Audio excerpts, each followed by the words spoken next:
Paano nga ba gamitin ang PayMath sa laptop? Everyone, ituturo ko naman sa iyo kung paano mag-download ng PayMath application gamit ang laptop po. So, open mo lang po yung browser ng laptop mo and then search BlueStacks. BLUSTACKS. Ayan. Yung download na yan, ito mismo, yan ang iti-click po. Ayan. Then, click mo itong download na green. BlueStacks 5. Ayan. So, makikita mo sa taas yung na-download po. Click open file. Ayan. So, pag ganyan yung lumabas, click yes lang po. Ayan. Okay, and then click update.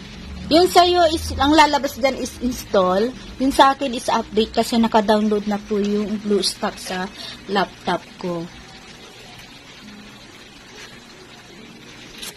Ayan, so hintay mo lang po yan na ma-full load. Ayan, hintay mo lang po yan.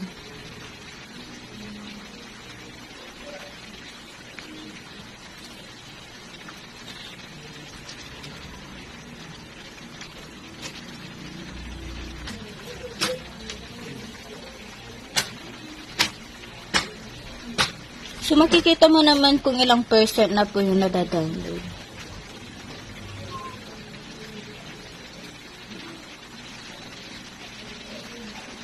Yan. So, hintay lang.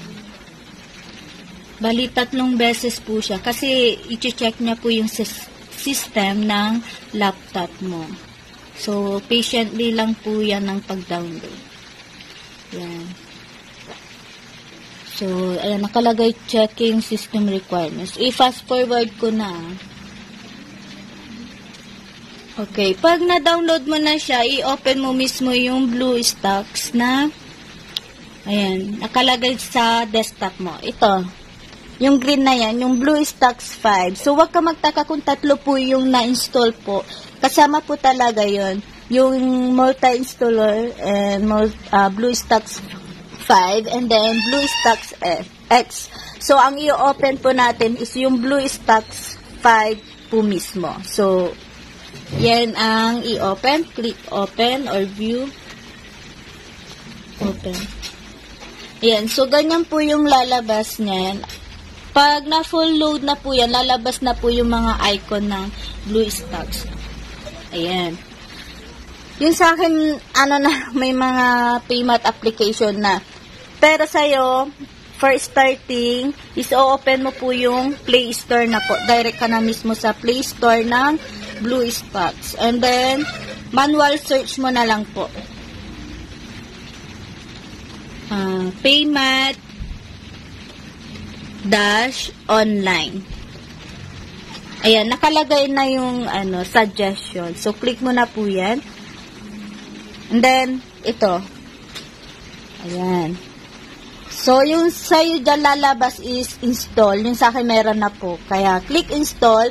And then, pag na-install mo na siya, sa mismong home ng BlueStacks mo siya makikita. Dito mismo.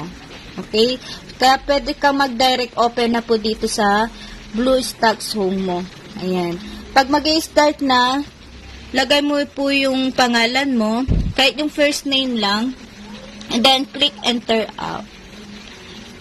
Enter out. And then, click get started. Ayan. So, yan po yung PayMath login page po natin. So, dyan na po magdadirect na mag-login ng username and password. Thank you.